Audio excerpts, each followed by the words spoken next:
No sería necesario predicar lo que voy a predicar si no hubiera pecado después de creer en Cristo. Si no hubiera accionar de pecado, no debiera, porque el pecado, el cuerpo de pecado fue clavado en la cruz. El salvo ya tiene clavado en la cruz el cuerpo de pecado. Pero es evidente que hay pecados después de creer. El que dijera que no ha pecado después de creer, miente.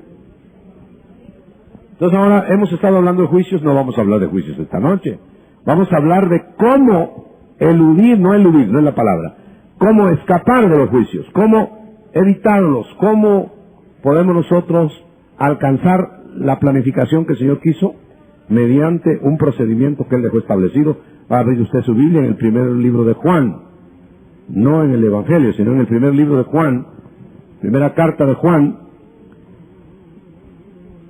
en donde dice, en el capítulo 2 del primer libro, hijitos míos, estas cosas os escribo para que no pequéis. Entonces ya está aceptándose la posibilidad de no pecar siendo hijos. Y luego dice, y si alguno hubiere pecado, lo alcanzó el pecado. Sí, ya está evidente ahí. Abogado tenemos. El mundo entero no tiene abogado, pero nosotros tenemos abogado. Para con el Padre, Jesucristo el justo. ¿Se acuerda usted cuando dijo Cristo? Yo no te ruego por el mundo, te ruego por estos que tú me diste.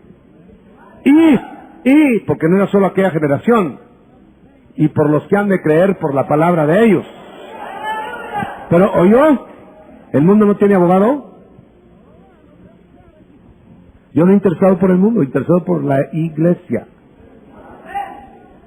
Ya ve pues, tenemos un abogado, pero eso no es para pecar, sino por si nos hubiese alcanzado el pecado. Verso 2. Y Él es la propiciación por nuestros pecados. ¿Qué quiere decir la palabra propiciación? Exactamente quiere decir, hermano, que es la única ofrenda perfecta para Dios, la de Cristo. Entonces, como nosotros no tenemos una ofrenda perfecta por pecar, entonces lo que hacemos es acogernos a la ofrenda perfecta y ponernos detrás de Él, y entonces somos ofrenda perfecta a Dios porque ve a Cristo. Pueden sentarse, mis hermanos. Entonces vamos a hablar sobre eso, porque en primer lugar el apóstol que está escribiendo esta carta dice de una vez, nosotros vimos, oímos, verso 1:1, palpamos, se nos manifestó el verbo de vida. Está diciendo en otras palabras, nosotros les transmitimos a ustedes de generación en generación estas palabras de testimonio de que estuvimos con el que murió, ya resucitado. Esa es la fuerza que impulsa por la fe al cristiano. ¿Cuántos de ustedes vieron la resurrección? Ninguno. Pero estamos oyendo el testimonio de Juan. Lo estamos leyendo. Y no solo el de Juan, testimonio de más de 500 hermanos. Testimonio de muchísimas... Bueno, la historia lo recalca. Entonces quiere decir que en base de esa fuerza, nosotros vamos a pregonar un mensaje evangélico en el mundo, pero sin ser nosotros perfectos todavía. Es una cuestión difícil. Porque cualquiera diría, bueno, y ese que está predicando, cualquiera que esté predicando, será perfecto para que esté arengando, para que esté pidiendo y para que esté enseñando, será tan perfecto. No. De carne y hueso igual que usted. Pero es el hombre redimido el que ha sido mandado a predicar el evangelio no enseñándose Él como ejemplo.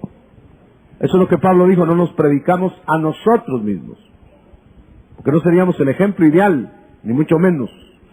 Predicamos a aquel que fue el ejemplo ideal, que se llama Jesucristo. ¡Aleluya! Ahora quizá la pregunta difícil, hermano, bien difícil, es ¿por qué todavía pecamos? ¿Por qué todavía estando muerto el cuerpo al pecado, tenemos accionar de pecado? Porque nos ha de haber quedado en nosotros una opción de pecar o no. Si no, no habría arenga tal. Tú puedes pecar como cristiano.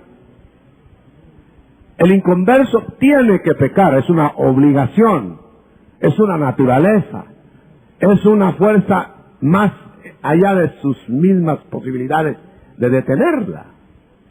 Es obvio que el pecador impenitente, el del mundo, como no tiene temor de Dios, él peca y no le hace ni cosquillas.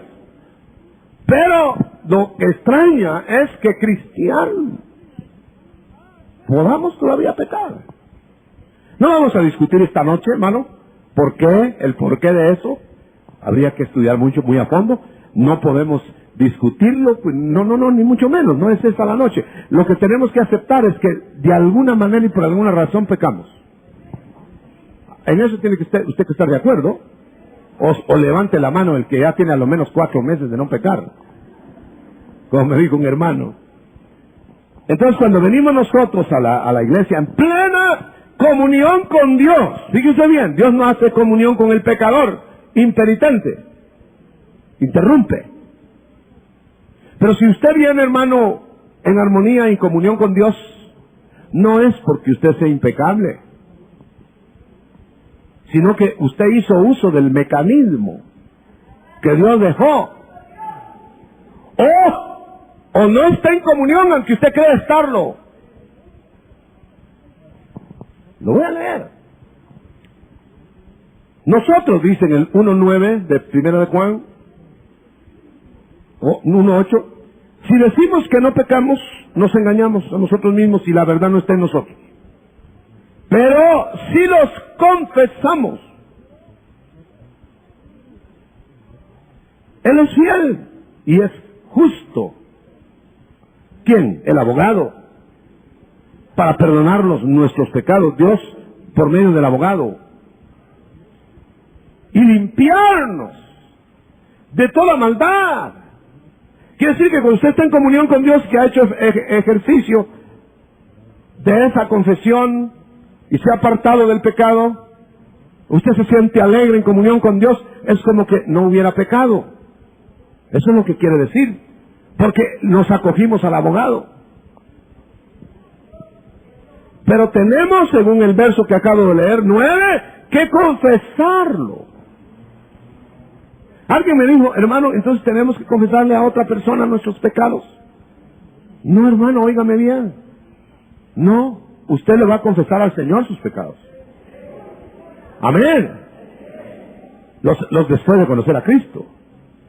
Pero si lastimó a alguien con ese pecado, escandalizó a alguien con ese pecado, turbó a alguien con ese pecado, no lo arregla solo confesándoselo al Señor. Tiene que ir a la persona ofendida y darle alguna explicación, pedirle perdón, etcétera. Ahí ya está arreglando usted. Pero hay otro detalle. ¿Y entonces para qué la administración? Hermano, que quede bien claro aquí, en la iglesia que tanto vituperan, que no estamos nosotros ni con confesionario, ni siquiera tampoco perdonando pecados. Y el que lo haga, lo estará haciendo a espaldas del lineamiento de la iglesia. Porque nosotros lo que estamos haciendo es que vamos a ayudar al que pecó y que ya se arregló con el Señor y quiere restablecer su comunión con Dios, a que restañe sus heridas como consecuencia de ese pecado. Y bien también, y desde luego recibir la quiesencia del Señor para decirle, ya el Señor te perdonó. Mira, como una persona que se llegó conmigo, mi hermano. Él llegó y me dice, mire hermano, yo quiero que ore por mí porque yo no me siento perdonado. Fíjese, ¿qué hacía yo? ¿Acaso yo era el que lo tenía que perdonar? Le tuve que decir, mire hermano, si tú no te sientes perdonado, ¿ya hiciste lo que el Señor dijo en su palabra? ¿Sí? ¿Ya le confesaste al Señor? ¿Ya te apartaste del pecado? ¿Ya, hermano? Bueno, entonces, ahora que solo es porque no sientes que estás perdonado, quiere decir que no estás creyendo la palabra o no estás haciendo de acuerdo a la palabra. Porque si crees la palabra, el que le confiesa sus pecados y se aparta alcanza misericordia. Bueno, ya te lo dijo el Señor, ¿lo crees o no? Ahí está. No lo sientes o no. Nosotros confundimos mucho, hermano, el creer con fe a sentir. Hay gente que cree que si no pega un brinco de 2 metros y no dice, ¡ah! No está sintiendo al Señor. Ya lo dijimos, creo que ayer, ¿verdad? De la electricidad o el viernes. Cogen el cable eléctrico, uno grita y el otro se ríe. O solo hace, ¿verdad? Y es la misma electricidad, la cosa es la respuesta. Pero no por sentir, por brincar, por gritar, la otra persona tuvo una descarga más grande de electricidad. Ahí estaba la electricidad. Entonces no vamos a ser cristianos en las iglesias de solamente cuando sienten cosquillas en la espalda, es que el Señor está con ellos. Al Señor jamás te ha dicho que hasta que sientas cosquillas en la espalda, le creas. El Señor te ha dicho que el que cree, verá la gloria de Dios. ¡Aleluya! No es sentir, hermano. ¿Cómo me choca a mí como ministro que llegue gente y cuando le pregunto, ¿ya se bautizó usted en agua? Fíjese que no siento. Me dicen, me choca. ¿Sabe por qué me choca? Porque le digo, entonces quiere decir que y cuando no te van a decir en el cielo, pues yo no siento salvarte. Es asunto de creer. Vamos a ver cuántos creen que si confesamos nuestros pecados, Él es fiel y justo para perdonar nuestros pecados y limpiarnos de toda maldad. A ver cuántos lo creen. ¿Va a esperar usted como esa persona que me dijo, es que no lo siento que estoy perdonado? Entonces no le estás creyendo al Señor. Le digo. Es asunto de hacer un acto de fe. Ahora, claro, no es solamente, sí lo voy a creer pues, pero otro día caes en lo mismo. Entonces no estás arrepentido, varón o mujer. Tampoco está arrepentido el que reclama derechos. Platicando con algún hermano por ahí, pastor, le decía, mire hermano, el arrepentimiento se nota con la actitud que se trae otra vez a la casa del Padre. Ejemplo, presto la parábola otra vez. Padre, ya regresó tu hijo de la posilga. A ver, ¿qué me vas a dar ahora? Sírvanme algo porque traigo hambre. Como soy tu hijo. Ese no viene arrepentido. Ese viene a aprovecharse del Padre. ¿Pero qué dijo el pródigo? Padre, yo no soy digno de ser llamado tu hijo. Te fallé, Padre. Solo déjame jornalear, trabajar para ti. Yo no te pido que me des ninguna cosa de hijo. Pues le dieron todo. ¿Por qué? Porque ese venía arrepentido, hermano. Si usted confiesa sus pecados después de conocer a Cristo, pues claro, tiene que ser después, porque alguien que no conoce a Cristo no le va a estar pidiendo perdón si no lo conoce. ¿Cómo le va a decir? Como aquel que entró una vez en un hecatombe que hubo, decía, Dios, si existes. ¿Cómo que si existe? Por si acaso estás ahí, auxíliame. En cambio usted le dice, Padre, usted conoce al Hijo, usted sabe que tiene abogado. ¿O no lo cree? ¿O no lo cree? Si usted no lo cree, ahí va a estar con las acusaciones del fiscal. Ahí va a estar quebrado. Ahí va a estar a saber si Dios me va a recibir en gloria, a saber cómo... No, hermano, si es así, entonces ¿para qué estamos haciendo ejercicios de fe? Si el justo vivirá por la fe. ¿Cuántos dan amén a eso? Ahora, eso sí, Si alguien confiesa sus pecados, Señor, perdóname mis pecados, y otro día cae en lo mismo, o algo similar, pues sí se está jugando. Eso ya agarró el hábito, hermano. Por eso el Señor dice en otra porción, el que confiesa y se aparta, alcanza misericordia. Le va a coger horror a eso que hizo. Gloria a Dios. Los pecadores consuetudinarios, ¿quién sabe si son convertidos? ¿Quién sabe? Lo más probable es que no han conocido al Señor, porque el cuerpo de pecado todavía está funcionando. Y ese lo clavaron. No lo clavó usted, se lo clavaron a usted en la cruz. Ahora, como nos dejaron el cuerpo de bajeza y todavía estamos bajo tentaciones y que todavía estamos en debilidad y todavía somos polvo, y el Señor sabe que somos fallones, y el Señor sabe que no nos sometemos al Espíritu, y el Señor sabe que no siempre andamos en el Espíritu. Entonces, por eso puso esta salida. Por eso dice, como me gusta cuando dice Juan, y esto lo digo no para que pequéis. Como que si presintió Juan por el Espíritu que al poner hijitos míos tenemos abogado, pero como que algunos dicen, vaya, qué bueno. No, tenemos abogado, pero no para pecar, dice, sino cuando nos hubiese alcanzado el pecado. Huyendo de él, te alcanza. Tienes cuerpo de bajeza, eres polvo, tienes pasiones, y cuando las pasiones se desbordan, las pasiones no tienen credo. Aleluya.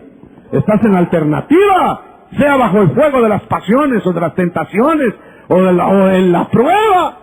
Estás en alternativa de ser fiel a Dios o caer.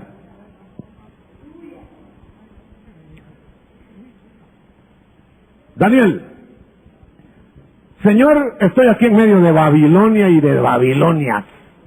Y ahí me pasan bailando, Señor, mira qué tentación. Y le dijo Daniel a Dios, pero he propuesto en mi corazón, Señor, serte fiel y no contaminarme. ¡Lleva el auxilio! El mismo Señor, nuestro Señor. Ahí está en los 40 días de la tentación. ¿Usted cree que no estaba siendo tentado el Señor? ¡Claro! Y estaban ángeles para servirle. La primera tentación fue, tienes hambre, ¿verdad? Y fue el diablo el que se la hizo, hermano. Tienes hambre, ¿verdad? El Señor ahí con hambre, 40 días de ayuno. Haz que las piedras, no haces milagros pues, haz que las piedras se hagan pan. Óigame bien. Y allá están los ángeles, ya me los imagino con una bandeja de comida, hermano. Pero no se la dieron al Señor, sino hasta que Él dijo, no, yo voy a vivir de todo lo que salga de la boca de mi Padre. Que no solo de pan vivirá el hombre. ¿Por qué no lo auxilió el ángel antes? ¿Por qué no le quitó el hambre antes para evitarle la tentación? Porque el Señor espera que qué vas a hacer con la tentación. Él te la podría quitar, hermano. Pero espera qué vas a hacer. Yo siempre le he dicho a los hermanos, mire, ese Pedrito me sirve, con todo respeto, hermano Pedro que está arriba, pues. El Señor pudo haberle evitado el chapuzón del agua en el mar a Pedro, hermano. Si él sabía lo que pasaba enseguida. Y vio que Pedro estaba ya dudando ante las olas. Dijo, ya se me va a hundir Pedro, pero voy a hacer que pruebe. A ver qué hace. Él lo pudo haber cogido, Pedro, te vas a hundir. Pero no, que se hunda, dijo. Y se hundió. El que podía evitar el hundimiento, permitió el hundimiento. Como les dije la otra vez, el que iba detrás de las 100 ovejas, permitió que se embarrancara para irla a traer. Y entonces le dice Pedro en lo más salir, ¡sálvame, Señor! ¡Pau! ¿Por qué? Porque quería que aprendiera lo que es dudar ante el Señor. Porque él tuvo más miedo a las olas que confianza al Señor. Que pruebe el agua. Y mire, yo me sospecho, hermano, que si Pedro no le dice sálvame, el Señor no le echa la mano. Pero nomás le dijo sálvame, y ¡bum! Lo saca. Y no solo lo sacó, sino que lo puso a caminar otra vez sobre el agua. ¿Qué Señor más lindo, verdad? Mire, lo único que espera el Señor, no, es posible que estés ya casi con el agua aquí. Lo único que espera es que le digas socorro, auxilio. El hombre se pierde en esas borrascas por orgulloso, hermano. ¿Se acuerda usted de la anécdota que contó aquel evangelista? Se estaba ahogando aquel cristiano, le llegó una lancha, le llegó un helicóptero, y dijo, no, el Señor me va a salvar, me va a venir a sacar de aquí. Iba subiendo el agua así, ¿mismo? Y pum, bum, bum, bum, bum, bum, bum, se ahogó el hermano. Y cuando llegó al cielo, como esa anécdota, cuando llegó al cielo, al primero que le reclamó a San Pedro, hermano, dijo, mire, San Pedro, me dejaron ahogarme. Yo creí que me iban a socorrer, yo me mantuve firme en mi fe. Entonces le dijo San Pedro, o no sé quién, te mandaron una lancha y un helicóptero. No los quisiste. Querías a tu manera. Caprichudo. ¿No será que hay alguien que se está ahogando porque quiere nadar él? ¿Porque quiere resolver el problema él? Bueno, dejemos eso. Entonces quiere decir, hermano, que hay alguna manera de arreglarnos con el Señor, es la propiciación. Yo te digo esto, dice Pedro, para que no pequéis, pero si alguno hubiera pecado, abogado tenemos. Pero ¿cuál es el requisito? Que le pidas perdón, que arregles con tu contrincante, que te pongas a cuentas, y entonces ya estás limpio. Esos son los rociamientos de la sangre de Cristo, que está trabajando en esas veleidosidades del alma, en que cuando nosotros estamos en una alternativa, hermano, generalmente nos vamos por lo fácil. Alguien me dijo una vez, ¿por qué son torcidos los riachuelos? Ellos debían ser rectos, así mismo. Porque cada estorbo, cada tropiezo que hayan, cruzan. Y cruzan, y cruzan, y cruzan, y cruzan, y cruzan. ¿Por qué? No enfrentan el asunto. Lo evaden, los circundan, etcétera. ¿Por qué tardó 40 años Israel en el desierto? En vez de 11 jornadas. Porque cada obstáculo que hallaba ahí se quedaba dando vueltas como trompo. Hasta que el Señor decía, marchen adelante, dejen de estar rodeando el monte. Y nosotros vivimos rodeando nuestra rutinita. Ay, porque sentimos airecito fresco. Nuestra rutinita, ahí nos quedamos, hermano. La iglesia cometió ese error desde el aposento alto. Estaba tremendo el aposento alto.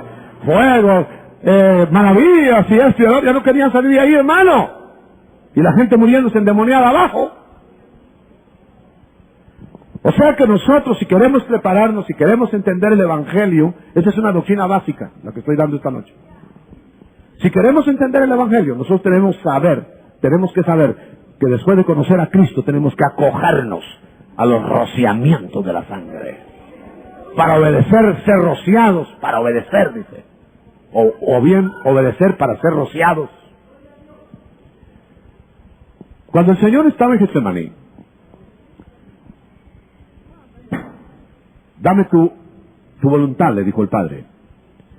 Y le dijo, Señor, ¿no hay otra manera? ¿No hay una voluntad, no hay una manera diferente de redimir al mundo, al hombre? Quedó callado el Señor. Inmediatamente el Señor dijo, sí, no conforme a mi voluntad, sino conforme a la tuya. Ahí le dio su voluntad. Inmediatamente llegó el ángel a confortarlo. ¿Por qué no llegó antes? ¿Por qué cuando estamos en un apuro? Ay, Señor, que venga un ángel. No, si es que te están probando. A ver qué decides. Cuando decidas, no digo un ángel, saber cuántos te van a levantar de ahí para ayudarte. Aleluya, pero Él quiere que clamemos. Aleluya, perdóname, Señor.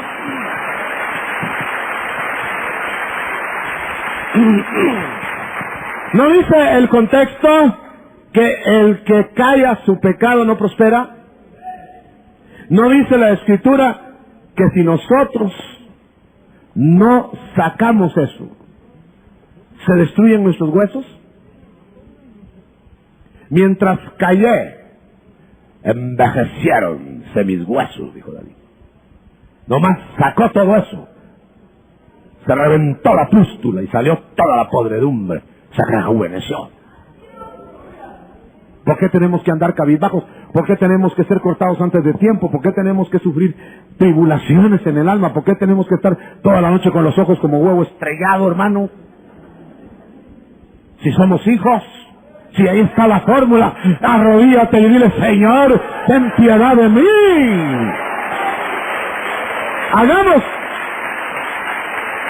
Hagamos práctico el Evangelio. Hagámoslo práctico. Sermón y sermón y sermón, hermano, y para abajo. A mí me dijo una persona una vez: mientras más estudio la Biblia, más peco, me dijo. Claro, porque no se decidía a obedecerla. Y claro, eso no se le puede pedir a uno del mundo, porque alguien del mundo no tiene el Espíritu Santo adentro. Entonces él no puede obedecer. Él está bajo esclavitud de pecado. Pero dice que cuando nosotros creemos en Cristo, dice Pablo en Romanos, no somos más esclavos del pecado, dice. No estamos ya más obligados a pecar. Ahora eso sí, dice, si nos damos a algo que nos requiere, sea para bien o para mal, vamos a ser esclavos de aquello a lo que nos sometemos. Y le está hablando a un cristiano.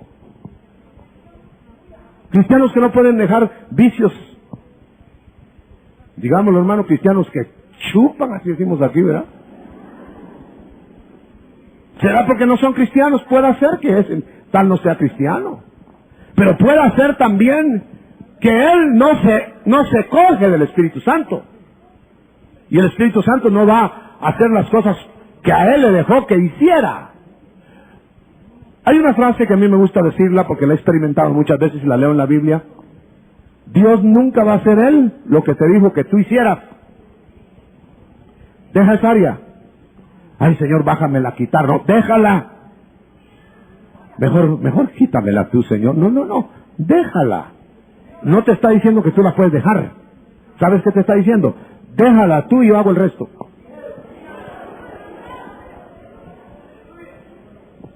Decídete tú. Y yo te voy a quitar eso. Una hermana me contaba, hermano, una experiencia bien fuerte sobre el cigarro. Y dice que esa hermana chimenea, hermano. Pero como ya había confesado al Señor y era hija del Señor, se iba a meter al baño y del baño era el que salía humo. Y allá adentro ella, hermano. Hasta que un día le dijo: Señor, me siento miserable. Soy tu hija. No puedo permanecer en esta farsa. Tiró el último paquete de cigarros. Lo destruyó. Ella sabía que ella no podía, hermano. Ya lo había hecho muchas veces. Destruyó el paquete de cigarros y salió decidida a no tomar más otro cigarro. Pero yo no sé cómo es eso porque nunca fui fumador. No humé, como dicen en mi tierra. Ella estaba con la cosquilla, dicen que es difícil quitar ese vicio. Y ahí estaba, hermano, y ahí estaba. ¿Quién había hecho el resto? Cristo, ¿verdad? ¿Sí o no? Por eso el Señor te está pidiendo que hasta que haya 10,000 panes, los 5 que tienes, ponlos delante de Él. Y Él va a hacer el resto. Ahí cuando estudie no, pone los 5. Ahí cuando yo tenga conocimiento, no, los que tienes. Pero en las manos del Señor se van a multiplicar. O sea que Él hace lo que tú no puedes hacer. Pero lo que tú tienes que hacer, hazlo. Yo no creo, hermano, sinceramente se lo digo, no creo que hayan recibido un panote así cada discípulo en los 5,000. Porque hubieran ido con el panote así, hermano, y qué problema. Yo digo que el mismo pan de los 5. Pero cuando el Señor los partía, 10,000 pedazos, hermano. Y sobraron 12 cestas. Pero vaya a preguntarle a usted si pudiera ahora a los que comieron pan esa vez, ni cuenta se dieron. Los discípulos no dieron de comer, dijeron. Pero el que había hecho el asunto era el Señor. Por eso dice que tú tienes, yo voy a hacer una pregunta indiscreta, tú tienes que ser santo antes de irte, hermano. Y yo también. Porque sin santidad nadie verá al Señor. Va, ahora bien, ¿quién se va realmente santo, químicamente puro de aquí? No se va nadie. Entonces, quiere decir que si no nos vamos a ir santos, químicamente puros, es que lo que el Señor está pidiendo que nosotros nos demos a Él para que Él, que es fiel, el que empezó la obra, es el que la va a terminar. Sí, pero nos tenemos que dejar. Nos tenemos que dejar. Porque a muchos los va a dejar porque no se dejaron. Van a haber santos avergonzados, hermano, que le fallaron a última hora. Van a haber muchos echados a las tinieblas de afuera. Van a haber otros azotados. Van a haber otros transcritos a otra época. ¿Por qué? Porque no se dejaron. Dios no te está pidiendo que tú seas impecable, porque sabe que sería imposible que tú hicieras eso y yo también.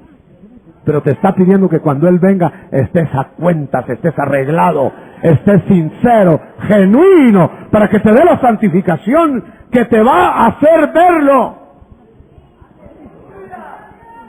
Porque yo me cojo de esa frase linda, hermano. El que empezó en vosotros la obra, la perfeccionará hasta el día de Cristo. ¡Aleluya! Dice que el deseo de Dios es nuestra santificación, ¿sí o no? Pero dice enseguida, y Él es fiel porque Él también lo hará. Por eso solo es de darnos, pero sinceramente. No es aquello de darnos y otro día bajarnos, ¿verdad? El Señor que te podría ordenar, te ruega. ¿Por qué te ruega? Porque tú vas a decidir. Ahora es muy interesante, hermano, es muy interesante que nosotros pensemos que pudiendo haber señorío de Cristo, fíjese usted bien en esto que le voy a decir, pudiendo haber señorío de Cristo, señorío es que Él te va a ordenar y tú tienes que obedecer, ese es señorío. Pero pudiendo haber señorío, no te corrige el alma solo por señorío, te invita a que se la des. Por ejemplo, por señorío nadie se salva, hermano, porque entonces sería una orden de salvación, en cambio de ser un regalo gratuito. Pero el alma la vamos a escapar obedeciendo, y esa obediencia quiere decir señorío. Quiere decir que tú muy bien recibes, y yo sé que eso es así, hermano. Ay, mi Salvador, qué lindo, me salvó del infierno, me salvó de la condenación eterna, qué lindo el Salvador, ¿verdad, hermano? Pero ya no pasamos de ahí, y no podría ser tu sanador, y no podría ser tu libertador, pero oye más, y no podría ser tu Señor. Ahora yo le voy a decir una cosa muy seria. ¿Por qué el Señor le dijo a sus discípulos?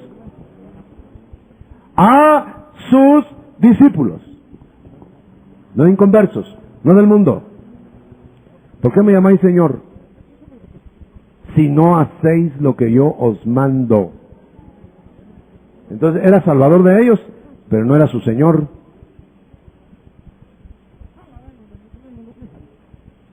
Cuando se tiene que ver con la regeneración del Espíritu, es señorío de Cristo. Cuando se tiene que ver con el Espíritu salvado, es don gratuito. Nuestra colocación eterna, hemos estado diciendo mucho. La colocación, el lugar de colocación de rango, depende de lo que hagamos aquí. La salvación no depende de lo que hagamos aquí, sino de creer en Jesucristo. Alguien me dijo, hermano, usted está haciendo muchas escalas, que más salvos y que menos salvos y que más hundidos y que menos hundidos. Yo no estoy haciendo escalas. Yo sencillamente estoy diciendo que van a ver quiénes van a tener 10 y quiénes van a tener 5 y quiénes van a tener nada allá. Pero eso no lo digo yo, lo dice la Biblia. Ahora hay algo más. ¿Por qué van a haber condenaciones mayores y menores? Y sufrimientos mayores y menores en los pecadores. ¿No dice estos que no se arrepintieron en Corazín y Betsaida tendrán un sufrimiento mayor que los de Sodoma y Gomorra? Entonces quiere decir que hay unos que van a estar en una escala de sufrimiento eterno aquí, y otros en otra escala, y otros en otra escala, y otros en otra escala. Ahora póngala para arriba. Unos van a estar en rangos y rangos y rangos para arriba también. Unos en el del tribunal de Cristo para allá, y los otros del juicio final para allá. Entendámoslo de una vez. Mejor si lo entendemos luego. Si en esta noche el Señor le está diciendo, tienes abogado, hijo, hijito. No dice ni hijo, hermano, hijito. ¿Sabe qué quiere decir eso? Quiere decir inmadurito. ¿Sabe qué más? Pongámoslo más al chapinazo. Más chiricito. Óyeme, santontín. Debilito, niñito, chiquito. Es que niñito no es la palabra, es bebé. Que todos se lo hacen. Entonces está diciendo, óyeme, hijitito mío. Te escribo que tienes abogado, porque no te puedes ayudar tú solo, porque te caes a cada rato, porque eres muy débil, porque no has madurado, porque no has entendido. Tienes abogado, pero no vas a agarrar carril de pecar, porque debe ser niño para el bien, pero no para el mal. Debe ser adulto para el bien mejor, y no niño para el mal. Pero nosotros somos, en lo que nos conviene, nos hacemos como que no entendemos, ¿verdad? Le dije yo el otro día a un hermano, me dijo, ¿y qué quiere decir pecar, hermano? Pecar quiere decir pecarle, dije. Porque no era que no entendía, sino que quería alguna explicación, algún zafe. Una persona que le dije, mire, usted tiene que arreglarse. No, voy a orar, me dijo. Como quien dice, voy a ver si el Señor cambia de opinión, ¿verdad? Dije, eso ya está escrito, hermano. Él no va a cambiar. Tendría que bajar primero a cambiar la Biblia, porque la respalda, mandó el Espíritu Santo que lo hiciera. Entonces, o te endereza, o el año entrante te va a decir lo mismo, más los intereses que no has pagado. ¿Qué le pasó a Sansón? Pecó, no le pasó nada. Qué bueno. Volvió a pecar, no le pasó nada. Qué bueno. O qué malo, ¿verdad? Pero la siguiente, ¿qué pasó? Dijo, ¡ay, otra vez! Qué bueno, maté todos los filisteos que pude. Solo que le cayeron encima porque había cortado la comunión de las trenzas.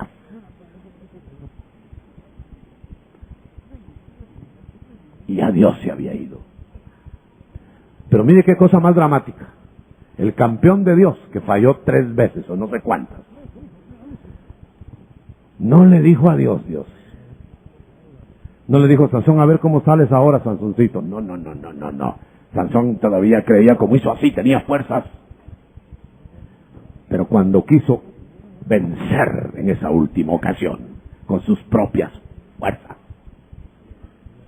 le sacaron los ojos. Lo hicieron hazme reír, lo hicieron prisionero. Ahora yo les quiero decir una cosa, hermanito amado, ¿sería ese el programa de Dios para Sansón? No, si desde el vientre de la madre lo hizo para que fuera campeón, hermano. Y ya sin ojos, y como no se los puso, ya no quiso que fuera campeón ciego. Se lo llevó. ¿Por qué? Porque no arregló. Cree que cuando Dios difiere un juicio, es porque no ve. Por eso acabo de decir, después te los quitan con los intereses. De junto. Dios a veces espera, por misericordia, a ver si uno se acoge de la misericordia antes que llegue su justicia. Pero el hombre cree que es porque Dios no lo está mirando. Y después dice, bueno, ahora de junto, mijito. ¡Rao! Fuera los ojos, fuera la libertad, fuera todo, hasta el pelo y de payaso. Hermano, nosotros con lo que hacemos aquí, no solo hacemos nuestro destino temporal, como Sansón, sino el eterno. Salvo, como no, claro, no se está discutiendo eso, pero salvo en una colocación menguada, no la que te hubiera querido ver el Señor, no en la que te hubiera querido recibir. Alguien dijo, cuando lleguemos allá, dijo, vamos a ver lo que perdimos nosotros por nimiedades en la tierra. Y si hubiéramos sabido que estábamos fabricando nuestra corona arriba, nuestro lugar y posición cercana al Señor, hubiéramos dejado todo y hubiéramos hecho lo otro.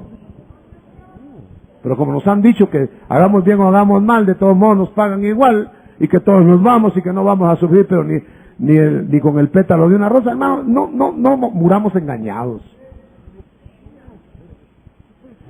Ninguna condenación hay para los que están en Cristo. ¿Lo cree? Que andan en el Espíritu. ¿Lo cree? ¿Y los que no andan en el Espíritu?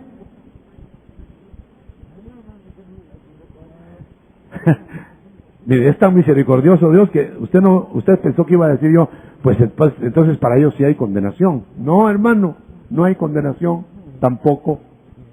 Lo que hay son juicios aquí y correctivos duros hasta poderlo cortar o darle días amargos aquí. ¿Quiere eso? Ninguna condenación eterna, pero sí juicios correctivos para los desobedientes. Lo que el hombre sembrare, eso segará. Usted sabe que los juicios correctivos, hebreos, hermano, el que después de haber recibido la verdad y la iluminación de Cristo, y peca voluntariamente, sabiendo lo que va a suceder, ¿me entiende? Ya no queda sacrificio, sino juicio. Y dice, para que no nos confundamos, si el que transgredía la ley lo mataban, ¿cuánto mayor castigo creéis que va a recibir el que pisotea la sangre de Cristo y transgrede la ley del Espíritu? Claro, no te van a enviar al infierno porque te regalaron por gracia la salvación, pero te van a corregir duro, hermano.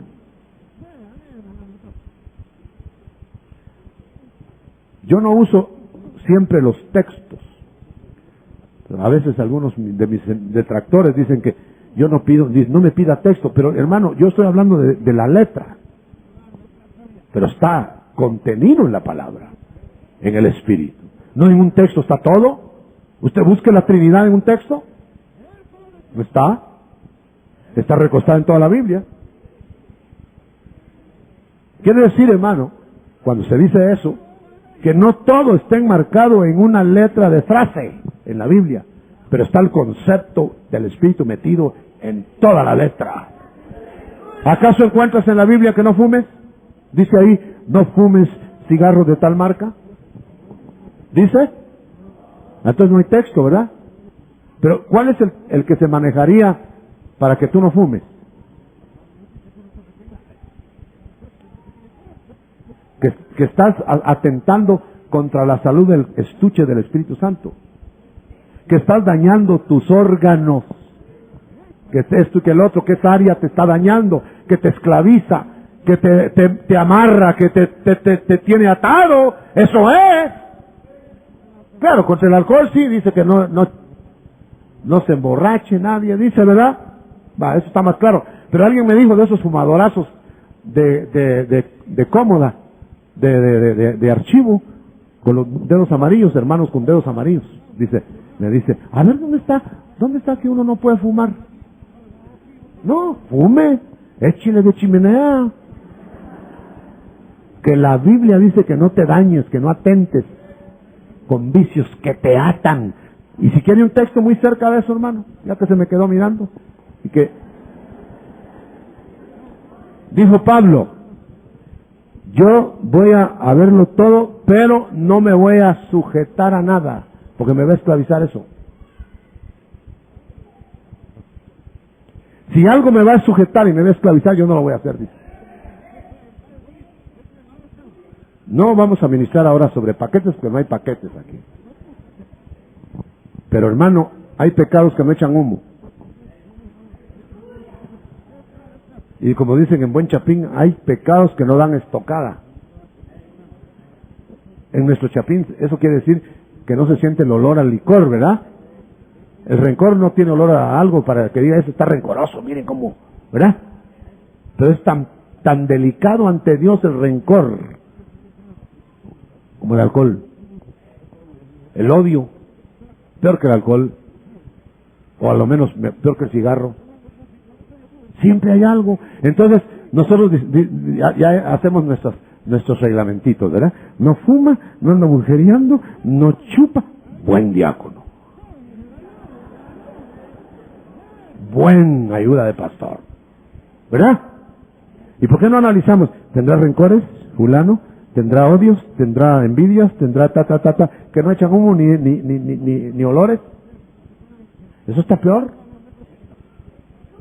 Por eso es que esta noche, no mañana, esta noche, tú y yo, pongámonos y digámosle, Señor, ten piedad de mí.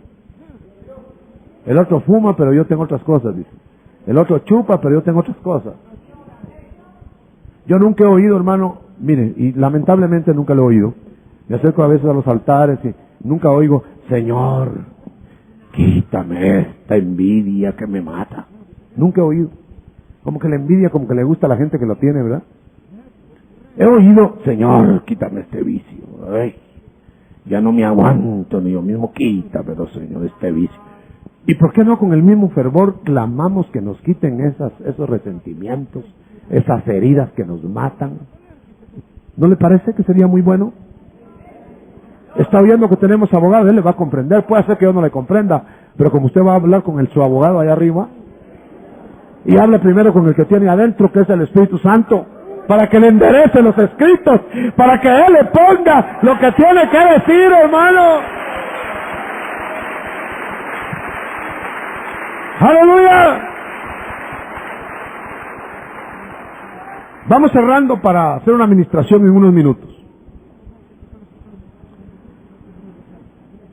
La obediencia a los mandamientos de Cristo. Dice bien que estoy diciendo de Cristo. La obediencia a los mandamientos de Cristo es la prueba máxima y concreta de que le amamos. Le voy a pasar el texto. El que me ama, mi palabra guarda. El que no la guarda, no me ama. Aunque levante 2 manos y media. ¿Le parece eso? ¿Le parece eso? No, muy duro, ¿verdad? No, no es duro, hermano. El que ama, obedece.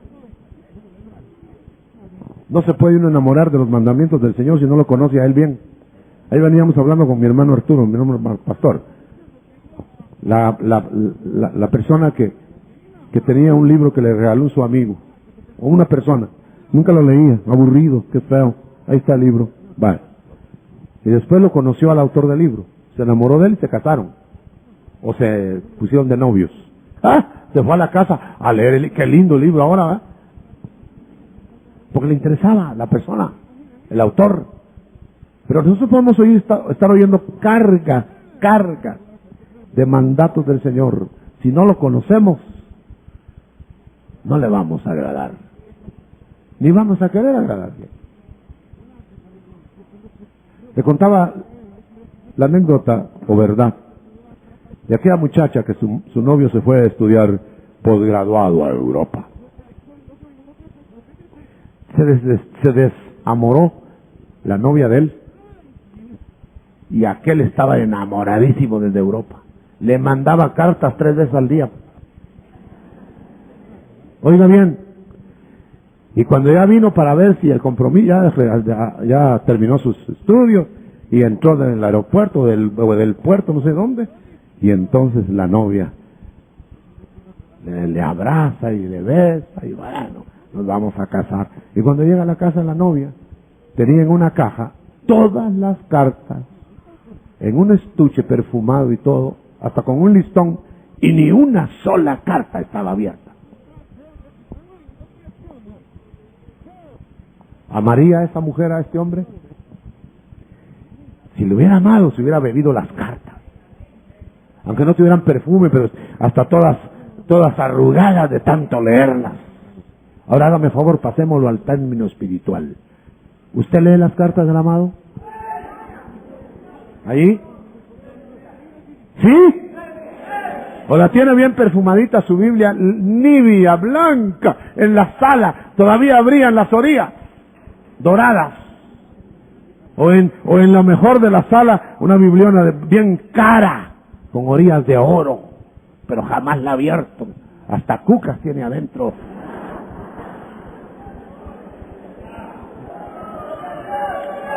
¿Amarás?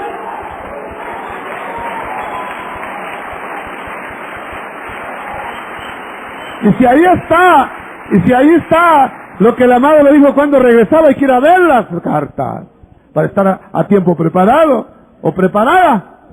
¿Sabe usted que hoy esta noche de anécdotas, una anciana a su hijo díscolo, perdido, borracho y de todo, le dijo: hijo, yo me voy a morir ya, te voy a dejar este tesoro, la Santa Biblia. Ay, dijo el hijo, como dije yo cuando mi madre me regaló una Biblia, cuando me recibí de médico, ay, dije, una camisa me hubiera quedado mejor.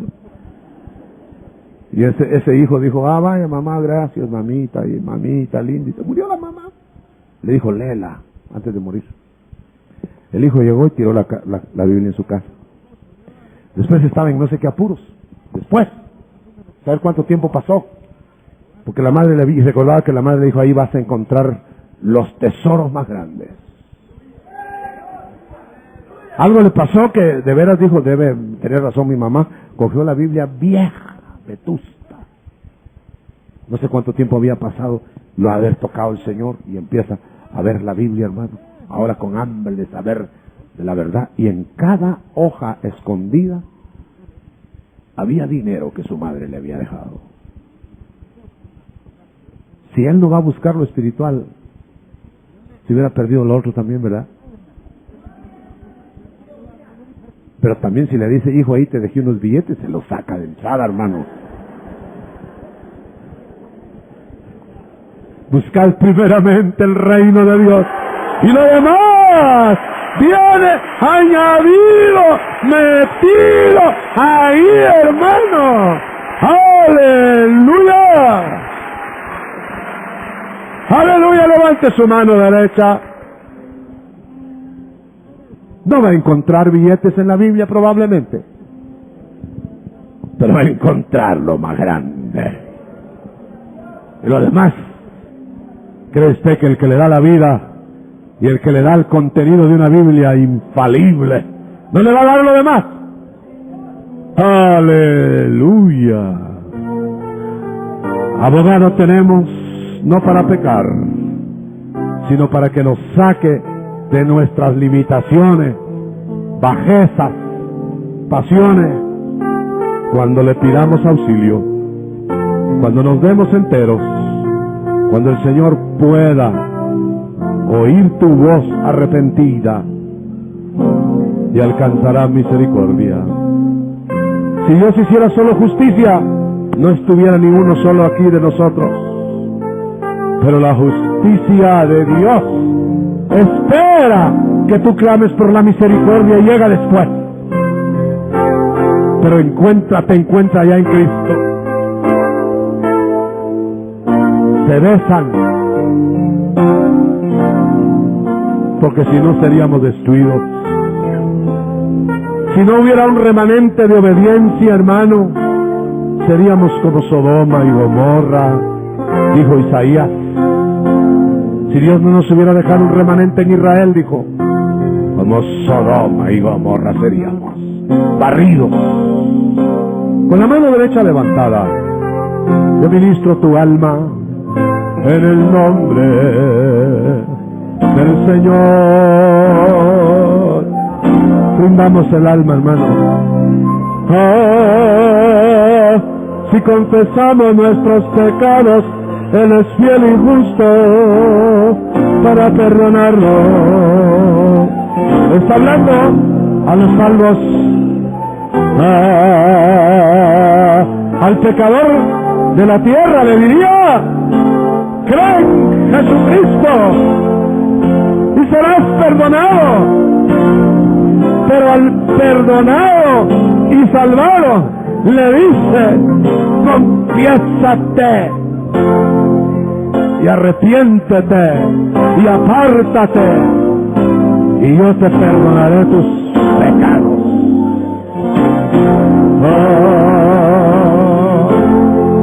Aleluya. Ministra, hermano, ministra, hermana. Limpia tu alma, nos limpiará de la maldad. Si hacemos eso, se limpiará de toda maldad, no ayudado, porque Él no es acusador, sino perdonador. Él viene a salvar ahora y no a condenar ahora. Aleluya, aleluya, aleluya, aleluya. Hermano, ¿quieres ponerte de pie y alabar con nosotros? Vamos a cantar alabando, pero no se vaya sin alabar, sin decirle algo al Señor antes de irse. Son exactamente las 8 de la noche. ¿Le podemos decir algo cantando? Dígalo como usted quiera, pero con la música de los cantores. Lo que usted quiera. Yo quiero ser como tú. Aleluya.